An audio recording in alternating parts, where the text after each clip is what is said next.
सबकी जिम्मेदारी है। इस देश में रहने वाले 36 बरादरी के, चाहे वो किसी भी जाति बरादरी का व्यक्ति हो, इनको देवताओं के रूप में पूजे, शहीद की मूर्ति कहीं भी लगी हुई तो शीश झुका के प्रणाम करें। और ये इसलिए करें, ये अपने परिवार के लिए, गांव के लिए, जाति के लिए शहीद नहीं हुए, ये देश के लिए शहीद हुए। इसलिए देश की जिम्मेदारी है, इस देश में रहने वालों की सबकी। और मैं यहाँ तक भी सबको जाता हूँ, जहां हाथ जोड़ के प्रार्थना करता हूँ, आपको भी कर रहा हूँ इस मंच के माध्यम से, सारे लोगों को, इस गांव के पूरे लोगों को बैठ के मंच पे और तय करना चाहिए, चाहे वो किसी भी जाति बरादरी का हो, कि जब भी कोई गांव से बारात चढ़ेगी तो सबसे पहले दूल्हा यहाँ शहीद के भोग लगाएगा, उसके बाद में बारात आएगी। जब अपन दुल्हन लेके आए तो घर में प्रवेश करने से पहले दूल्हा और दुल्हन यहाँ शहीद के भोग लगाए। और ये नहीं, दुख तो उस पत्नी को भी हुआ, उस पुत्र को भी। आपको विशेष तौर से कह रहा हूँ, इसको ध्यान से सुनना मेरी बात को। कभी कोई गाय, भैंस, बकरी छोटी मोटी बीमार हो जाए, दूध नहीं दे, तो एक नारियल लाके अपने घर पे रख लेना और मन में तय कर लेना कि हमारे ठीक हो जाएगी, दूध देगी तो हम शहीद के जाके नारियल चढ़ाएंगे। यदि आपको फायदा मिले तो चढ़ा, नहीं मत चढ़ा। मैं विश्वास के साथ कह रहा हूँ, एक बार आप प्रयोग कर रहे हैं, इसका बहुत बड़े फायदे मिले। सारे लोग ये प्याज है। सब माँ बाप को मैं प्रार्थना करता हूँ कि साल में एक बार परीक्षा आती है, मात्र एक बार, और परीक्षा के टाइम पे सबकी जिम्मेदारी है कि अपने बच्चों को गए बेटा सबसे पहले नहा धो के और शहीद के भोग लगाना, और उसके बाद में परीक्षा देने के लिए जाओ। ये इसलिए कह रहा हूँ, इसके पीछे बहुत बड़ा लॉजिक है, बहुत बड़ा फायदा उठाया जा सकता है, बहुत बड़ा श्रेष्ठकार प्राप्त किया जा सकता है। जब आप बच्चों को ये कहेंगे बच्चे शहीद के यहाँ भोग लगाएंगे तो उनका अंदर से हृदय परिवर्तन होगा, और जिस बच्चे का हृदय परिवर्तन होता है उसका ऑटोमेटिक माइंड वॉश होगा, और जिस बच्चे का माइंड वॉश हो उस टाइम पे यदि वो पेपर लिखेगा, परीक्षा देगा, तो 65% वाले के 95% नंबर आएंगे। आप चाहे प्रयोग करके देखें। इसलिए मेरी सबको प्रार्थना है कि इनको जात जोड़ू में उतारने चाहिए, धर्म के साथ जोड़ना चाहिए, देवताओं की तरह से इनको पूजना चाहिए। ये आपकी हमारी सबकी जिम्मेदारी है। इसके साथ साथ आपको निवेदन कर दूं, ये 125 करोड़ का देश है। इस देश में जितने हिंदू रहते हैं, जितने अपने मोहम्मद भाई रहते हैं, और जितनी जनसंख्या हिंदुओं की है, उस जनसंख्या के मुताबिक बीमार होकर के जो हॉस्पिटलों में भर्ती होते हैं, चाहे वो सरकारी हो चाहे प्राइवेट हो, उनका सबका आंकड़ा होता है। और ये आंकड़े की बात ही आपके सामने रख रहा हूँ, भाषण नहीं दे रहा। बीमार हो गए हॉस्पिटल में हिंदुओं को जाना चाहिए इलाज के लिए, भर्ती होने के लिए। जनसंख्या के हिसाब से वो ज्यादा जाते हैं, बीमार ज्यादा होते हैं। और इस देश में जितने अपने मोहम्मद भाई रहते हैं, उनकी जितनी जनसंख्या है उसके मुताबिक बीमार होकर उनको हॉस्पिटल में जाना चाहिए, उससे वो कम जाते हैं, बीमार कम होते हैं। जबकि सबको पता है इस देश में हिंदू ज्यादातर गांव में रहते हैं, देसी खाना खाते हैं, खुली आग हवा मिलती है, बीमार होने का कोई कारण ही नहीं बनता, हॉस्पिटल में जाने का कोई मतलब ही नहीं बनता।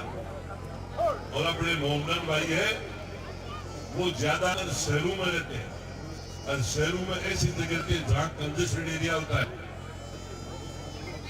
खाना खाते हैं, मुझे बताने की जरूरत नहीं, सबको पता है। तो कायदा तो ये कहता है कि उनको हॉस्पिटल में ज्यादा जाना चाहिए, बीमार उनको ज्यादा होना चाहिए, लेकिन ये जस्ट उल्टा हो रहा है। ये उल्टा हो रहा है, इसका कोई बहुत बड़ा कारण नहीं है, छोटा सा कारण है, इसको समझने की आवश्यकता।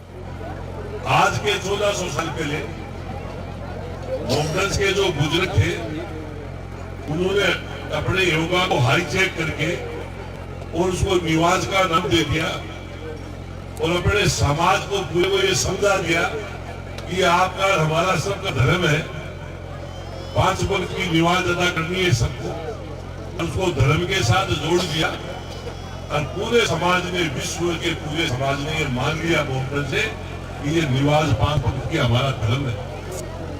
1400 साल पहले कोई निवाज थी नहीं, विश्व में। लेकिन आज उनको फायदा मिल रहा है, दवाई कम लेनी पड़ती है, हॉस्पिटल को कम जाना पड़ता है। एक सुबह रामदेव बाबा का चैनल आता है 5 बजे आस्था, उसको एक बार बारीकी से देखना, उसमें योगा सिखाते हैं, योगा बताते हैं, आसन बताते हैं। और एक बार एक रिवाज पढ़ने वाले अपने मोहम्मद भाई को देखना कि कैसे वो रिवाज अदा करता है। शेर एक ही चीज है, वो भी योगा है, वो भी आसन है, वो भी निवाज है, वो भी योगा है, उसमें कोई अंतर नहीं है। जो व्यक्ति 5 बार यदि निवाज पढ़ ले या योगा कर ले तो उसको हॉस्पिटल में जाने की नहीं, दवाई लेने की आवश्यकता नहीं पड़ती। तो इसलिए भी एक जमाना गांव में खेती बाड़ी करते थे, बैलों से हल जोतते थे। दुख तो उस पत्नी को भी हुआ, उस पुत्र को भी हुआ, बेटी को भी हुआ, पर एक बड़े गर्व की बात है कि आज तिरंगे में लिपट कर आना कोई बात कम नहीं है। बड़ा ही गर्व है कि मैं भी इस गोदारा परिवार से ही हूँ, तो मुझे भी बड़ा गर्व है कि आज कंवरलाल जी की मूर्ति का अनावरण हुआ। बड़े ही खुशी की बात है। साथ ही उनके परिवार वालों को, सुखदेव जी को, संतोष को और पुत्री पिंकी को बहुत बहुत धन्यवाद देती हूँ, क्योंकि जोड़ा आज उनके पूरे समाज को सब पूरा फायदा मिला है। तो इसलिए ये शहीद हमारे दुख तो उस पत्नी को भी हुआ, उस पुत्र को भी हुआ, बेटी को भी हुआ, पर एक बड़े गर्व की बात है कि आज तिरंगे में लिपट कर आना कोई बात कम नहीं है। बड़ा ही गर्व है कि मैं भी इस गोदारा परिवार से ही साथ नहीं जोड़ेंगे, साथ जोड़ेंगे, नहीं उतारेंगे तो आपका भी भला नहीं हो सकता, इस देश का भी भला नहीं हो सकता, हमारा भी भला नहीं हो सकता। इसलिए वो धर्म के साथ जोड़ना, दल जोड़ना, उतारना, इसके फिर आने वाले समय में बहुत से फायदे मिलेंगे। एक बार इसकी शुरुआत होनी चाहिए, यही मेरी आप सब लोगों को बात। जिस देश में अपन रहते हैं और उस देश में देश के प्रति यदि थोड़ी बहुत भावना अपनी नहीं हो तो वो देश आगे नहीं बढ़ सकता। आज चाहे मोदी जी हो, गहलोत जी हो, सरपंच साहब हो, प्रमुख जी हो, प्रधान जी हो। दुख तो उस पत्नी को भी हुआ, उस पुत्र को भी हुआ, बेटी को भी हुआ, पर एक बड़े गर्व की बात है कि आज तिरंगे में लिपट कर आना कोई बात कम नहीं है। बड़ा ही गर्व है कि मैं भी इस गोदारा परिवार से ही हूँ, तो मुझे भी बड़ा गर्व है कि आज कंवरलाल जी की मूर्ति का। मैं आज के 32 साल पहले पोलैंड गया था। अब पोलैंड जाके रात को रुक गए, जिस मकान में रुका था, खाना खा के सो गए। खाना खा के सो गए। सुबह एक मकान की मालकिन लेडीज थी, वो एक गाड़ी में हमको घुमाने के लिए लेके चली थी। हम हाईवे पे चल रहे थे, हाईवे पे चलते चलते एक लिंक रोड आई, उससे उस लेडीज ने गाड़ी अंदर ली। 5 किलोमीटर अंदर जाके एक पेट्रोल पंप था, उससे तेल लिया। वहां से उसी रोड से वापस आकर के हाईवे पे चलने लगे। जैसे ही हम हाईवे पे चल रहे थे तो एक पेट्रोल पंप मैंने देखा मेन रोड पर। तो मेरे साथ एक मेरे मित्र है विनोद जी चौधरी, वो साथ थे। मेरे को तो अंग्रेजी आती नहीं, तो मैंने विनोद जी को कहा, विनोद जी इसको पूछो कि उसने तेल लिया, इसके अलावा कोई काम नहीं किया, तो मेन रोड पे पेट्रोल पंप पे इतनी दूर अंदर क्यों गई? उस लेडीज ने क्या कहा, वो सुनने वाली बात, उस लेडीज ने कहा कि जो अंदर पेट्रोल पंप है वो हमारी कंट्री का है, ये बाहर तो पेट्रोल पंप है, ये चाइना का, इसे मैंने अंदर जाके। आप अंदाज लगाइए उन लोगों की कितनी बड़ी भावना कि 20 रुपए भी यदि कोई दे तो बड़ा प्रॉफिट होता, अपना देश में से दूसरे व्यक्ति। जब हम गए 30 साल पहले, वहां रोटी तो बढ़ती नहीं है, ब्रेड खाने के लिए नहीं थी लोगों के पास। कंट्री अलग हुई थी, रशिया का टुकड़ा था, रशिया के जब टुकड़े थे, पोलैंड भी बढ़ गई, ब्रेड भी नहीं थी खाने के लिए, ट्राई करते थे। आज 30 साल के अंदर हिंदुस्तान के बराबर से आके खड़ा कर दिया उन्होंने, कि उन्होंने देशभक्ति कूट के। इसलिए अपन को भी करना चाहिए कुछ न कुछ देश के प्रति। कुछ जरूरी नहीं है कि जिसके पास पैसा हो वही सेवा करेगा। सेवा करने के बहुत से माध्यम। गांव में आपको बता दूं, अपना गांव है, इसमें कहे कि रोड की 1 होगी, 2 होगी, 4 नाली होगी, 2 होगी। नालियां जहां हो जाती है, कचरा कहीं पड़ा है, कोई इधर पड़ा है, कोई इधर पड़ा है। यदि 2 आदमी सुबह उठ करके तय करने की 1 घंटा हमारे को देश हित में देना है, कचरा भाग करके एक जगह इकट्ठा कर दिया, नालियों को लकड़ी से साफ कर दिया, ये भी देश सेवा है। किसी की बेटी की शादी हो, उसमें गांव के 2 आदमी चले गए, जाकर के वहां पातल उठाने लगे, राज्यों को जिमाने लगे, तो उसके माँ बाप बच्चे के कभी भी नहीं भूलेंगे ऐसा कि हमारी बेटी की शादी में भला 2 आदमी थे जो इस प्रकार से काम कर रहे थे, सेवा कर रहे थे। ये भी देश सेवा है।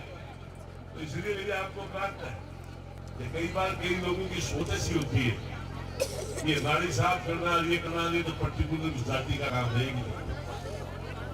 ये बहुत गलत सोच है। जो व्यक्ति गंदगी साफ करता है वो सबसे बड़ा आदमी होता है। और सबसे बड़ा इसलिए होता है कि जब बच्चे अपने पैरों पे खड़े नहीं होते तो बच्चों की गंदगी कौन साफ करता है? उनकी माँ करती है। उन्हीं हाथों से अपने को रोटी बना के खिलाती है, वो अपनी माँ करती होगी। तो ये सोच की बात है। इसलिए कुछ न कुछ देश के प्रति छोटा मोटा काम मैं समझता हूँ करना चाहिए। आपको शेखर की बात बता रहा हूँ, ये भी तो इतिहास में लिखा हुआ वो बात आपके सामने रखी। बहुत से फौजी भी होंगे मेरे साथ।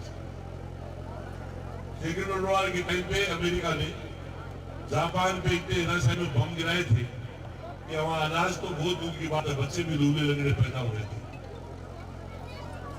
और शेखर के ऊपर लड़ाई चल रही थी, युद्ध चल रहा था। वहां कंपनी कमांडर थे मेजर साहब, वो अपनी तोपें लेके जा रहे थे।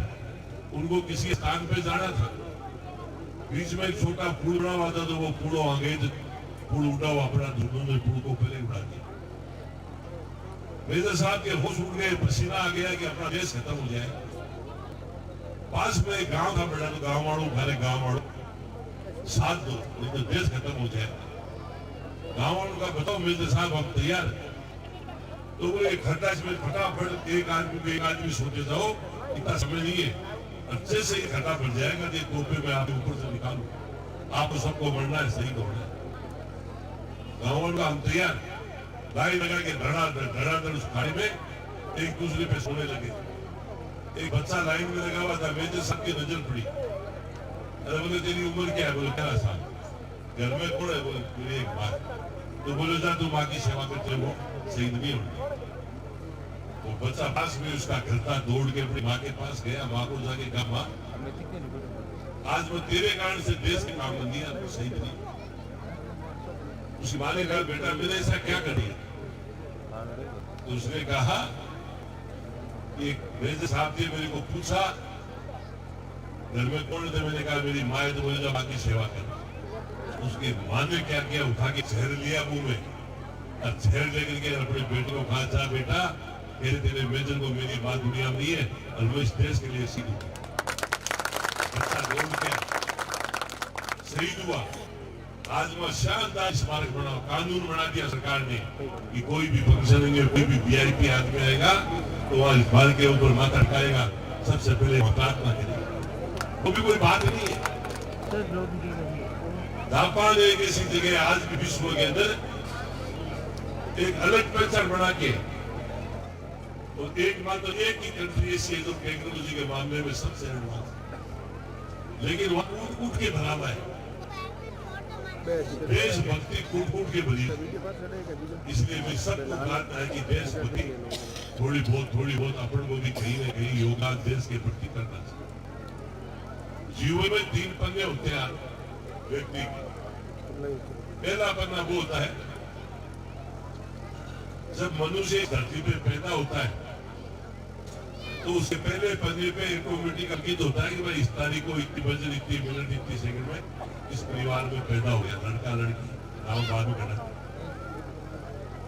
एक होता है लास्ट पन्ना वो होता है जब उसका स्वर्गवास होता है तो उसके ऊपर ऑटोमेटिक बढ़ जाता है कि इस तारीख को इसका स्वर्गवास हो गया। एक होता है बीच का पन्ना। बीच का पन्ना वो होता है कि जब वो धरती पे आया, उसका स्वर्गवास हुआ, तो उसके बीच में उसने क्या काम किए, वो सारे के सारे काम उस बीच के पन्ने पे अंकित होते हैं। और अंकित होते हैं। उसका एक छोटा सा उदाहरण आपके बीच में लेकर आऊं। कोई गांव में बूढ़ा बुजुर्ग चला गया और अपन दाह संस्कार में जाते हैं, और वो दाढ़ी बांध के 5 इधर 10 इधर बैठ जाते हैं जब तक दाह संस्कार नहीं। तो वहां पे बेटे चर्चा करते हैं। अरे आदमी बहुत भला था, जो गाँव में कैसे करता था, लोगों की सेवा करता, यही जानती था कि उसका कर्म बच्चे थे बीच के पन्ने में लिखे हुए, उसको अपने बेटे बेटे वो पढ़ते थे। और हर गांव में एक आधा कुटीचर भी मिल जाता है, घंटे बिगाड़ होते हैं गाँव में मिल जाएंगे, किसी में 2 मिल जाए, किसी में 1 मिल जाए। काम हो ये कोई थाना टांगड़ो, कोई तहसील में टांगड़ो, कोई घट ले जानो, कोई घट ले जानो, उल्टा काम हम फंसाओ लगे। बिहार के आदमी को जब शुरुआत हुए तो गांव के नाते, परिवार के नाते, दास संस्कार में तो जाऊं, लेकिन मैं दाढ़ी मार बड़े बैठे की जगह उड़े उड़े चचा जोर से तो कोई बोल बढ़िया नहीं हो चले क्यों सारा गांव में तो गिराक तो क्योंकि हमारा माँ बीच का पन्ना पर आगे, इसलिए मनुष्य जीवन बड़ा मुश्किल से मिलता है। इसलिए अपना यदि किसी की मदद करे, भला काम करे तो बहुत बढ़िया, नहीं भी करे तो कम से कम किसी का बुरा तो नहीं करेंगे, काम तो नहीं। ये काम सबको प्रयास करना चाहिए, वे अपन किसी का कम से कम बुरा तो नहीं। वैसे आपको बता दूं कि चुनाव निकले हैं थोड़े दिन पहले, पंचायत हो गया को नहीं हटे, हो नहीं है तो चुनाव उबाड़ा है, तो देख लीजिए भाई कोई आदमी ना आदमी मेरा बारे में बीच का पता नहीं लिख रहा है, तो चुनाव में एक सरपंच को फाल चाहे लड़ियों मत, गाँव वाला पंचायत का लूमगा जो 3 पीढ़ी को साधारण होगा, तो पिताजी यार का एक दो यार को अरे इनको वोट दे वो दारू भी सही हो, अब खानदान भी सही है। अच्छा चलो ठीक है, कोई बात नहीं। एक उदाहरण दे रहा हूँ मैं, हर जगह का कर्म बढ़िया कनाडा में भी 15 पर बढ़िया मंडेड़ा हुए, गावड़ा के भाई को दादू भी बढ़िया, पिताजी भी बढ़िया, खानदान भी बढ़िया, गेरो भाई बोटियों बना भी दहे देनी सिखा। तो ये माँ बाप यदि कोई गलत काम करके जाते हैं तो उनके बच्चों को भी उसका खामियाजा भुगतना पड़ता है। माँ बाप अच्छे काम करके जाते हैं तो उनके बच्चों को उसका फायदा मिलता है। इसलिए मेरी सबको बात है कि अच्छे काम करने चाहिए।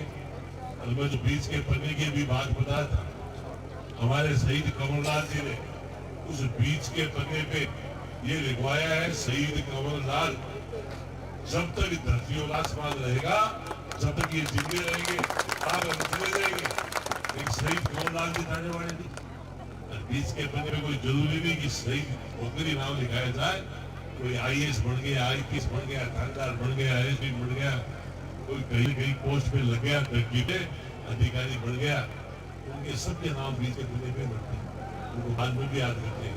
उनको परिवार है, वो ASP साहब है, वो थानेदार जी को ASP साहब, वर्तमान में भी उनको इज्जत मिलती है, वह का परिवार मान। तो इसलिए पढ़ने वाले जितने भी बच्चे हैं बैठे, उनको विशेष तौर से कह रहा हूँ कि सोच बढ़िया करनी चाहिए, पढ़ना चाहिए, दिमाग में विजन होना चाहिए। और दिमाग में जिस बच्चे के दिमाग में विजन लेके पढ़ेगा कि वो देश के लिए पढ़ना, बाकी में मेरे लिए लोग पढ़ रहे जगह पढ़ने भी नंबर। और जिसने दिमाग में ये तय कर लिया कि मुझे देश के लिए पढ़ना है, पढ़कर के देश के लिए काम करना है, उसको कोई नहीं रोक सकता, वो बढ़ेगा, अच्छी पोस्ट मिल जाएगी। तो इसलिए मेरी सबको प्रार्थना है, पढ़ना चाहिए, बड़ी सोच रखनी चाहिए। एक छोटा सा उदाहरण दे रहा हुआ, एक मजदूर सुबह 3 बजे जाता है 200 रुपए, वो घर से निकलता है, सोचता है मुझे 200 रुपए मिलेंगे। आपको पता है जी सुबह घर से निकलते हैं तो सोचते हैं मुझे 2 स्टेशन मिलेंगे। कोई व्यापारी निकलता है तो वो सोचता है मुझे 5,000 कमाने, 10,000 कमाने, लाख कमाने। लेकिन भगवान सबको देता है, 200 वाले को 200, 5 वाले को 5, ट्यूशन वाले को ट्यूशन। अब आप महंगाई 200, भगवान 5 लाख ढूंढ देते हो। इसलिए सोच बड़ी रखे, जो व्यक्ति सोच बड़ी रखता है उसको दुनिया में आगे बढ़ने से कोई नहीं रोक सकता। एक उदाहरण आपको छोटा सा और दे रहा हूँ। और गाँव के रहने वाले आदमी अपन गाय भैंस बकरी रखते हैं, कितना उसको चलाते हैं, खिलाते हैं, उगाते हैं, खेतों में चला के लाते हैं, उसके बाद में दूध दही मिलता है। और एक होती है बिलाई, ना तो उसके घर होता, ना उसके गाय भैंस होती, लेकिन शाम का डेली दूध वाली घास छलांग लगाती है, निकलना भट्टी निकलना, जब वो छलांग लगाओ वो जो दूध बनाई खाई।